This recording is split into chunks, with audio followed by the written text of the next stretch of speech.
छत्रपती संभाजीनगरमध्ये भाजपच्या 22 बंडखोरांवर कारवाई करत बंडखोरांची पक्षातून हकालपट्टी, पक्षशिस्तीचं पालन न केल्यानं कारवाई केल्याची माहिती।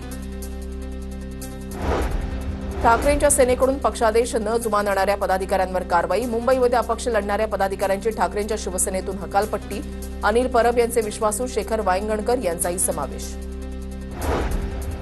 शिल्पा केळुसकर निवडणूक आयोगाकडून भाजपच्या अधिकृत उमेदवार म्हणून जाहीर, शिल्पा केळुसकर भाजपचे पदाधिकारी दत्ता केळुसकर यांच्या पत्नी, मुंबईतील प्रभाग क्रमांक 173 मधून शिल्पा केळुसकर निवडणुकीच्या रिंगणात। नाशिकमध्ये भाजपचा मनसेला धक्का, मनसे महिला प्रदेश उपाध्यक्ष सुजाता डेरेंचा भाजपमध्ये प्रवेश, रवींद्र चव्हाण, गिरीश महाजन यांच्या उपस्थितीमध्ये पक्षप्रवेश संपन्न। छत्रपती संभाजीनगरमध्ये राष्ट्रवादीकडून बॅनरबाजी, बारामतीच्या विकासाचा दाखला देत छत्रपती संभाजीनगरमध्ये बॅनरबाजी, बारामतीच्या विकासाचा पॅटर्न राबवण्याची वेळ बदलाची अशा आशाचे बॅनर।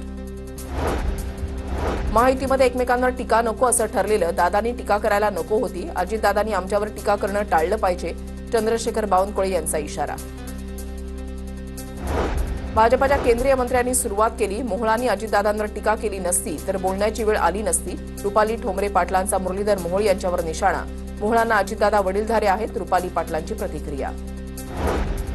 जळगाव प्रभाग 17 मध्ये ठाकरेंच्या सेनेकडून प्रचाराचा शुभारंभ, युवा सेना जिल्हाध्यक्ष निलेश चौधरी तसंच धरणगाव नगराध्यक्ष लीलाबाई चौधरींच्या उपस्थितीमध्ये प्रचाराला सुरुवात। जालन्यामधील राम मंदिरामध्ये नारळ फोडून भाजपकडून प्रचाराला सुरुवात, भाजप नेते रावसाहेब दानवे, बबनराव लोणीकर, कैलास गोरंट्याल यांच्या उपस्थितीमध्ये प्रचाराला सुरुवात। जालना पालिकेमध्ये भाजपचाच महापौर होईल, भाजप नेत्यांकडून विश्वास व्यक्त। परभणीमध्ये भाजपनं महापालिका निवडणुकीच्या प्रचाराचा नारळ फोडला, भाजप कार्यकर्त्यांनी शहरामध्ये काढली बाईक रॅली, माजी आमदार सुरेश वरपुडकर बाईक रॅलीमध्ये उपस्थित। मुंबईमध्ये वांद्र्यामध्ये आशिष शेलारांचा प्रचार, उद्धव ठाकरे आणि आदित्य ठाकरे श्रेय लुटणाऱ्या टोळीचे म्होरक्या, आशिष शेलारांची उद्धव ठाकरेंवर टीका, तर एका विशिष्ट धर्माचं लांगुलचालन सुरू, त्यावर जनता त्यांना योग्य उत्तर देईल, शेलारांचा निशाणा। छत्रपती संभाजीनगरमध्ये रशीद मामूंच्या प्रचारासाठी दानवे मैदानात, दानवेंच्या उपस्थितीमध्ये रशीद मामूंची प्रचार रॅली, प्रभाग क्रमांक 4 मध्ये रशीद मामू, सावित्रीबाई वाणी, गणेश लोखंडे यांच्या प्रचारार्थ रॅलीचं आयोजन। नाशिकमध्ये भाजपचा मनसेला धक्का, मनसे महिला प्रदेश उपाध्यक्ष सुजाता डेरेंचा भाजपमध्ये प्रवेश, रवींद्र चव्हाण, गिरीश महाजन यांच्या उपस्थितीमध्ये पक्षप्रवेश संपन्न।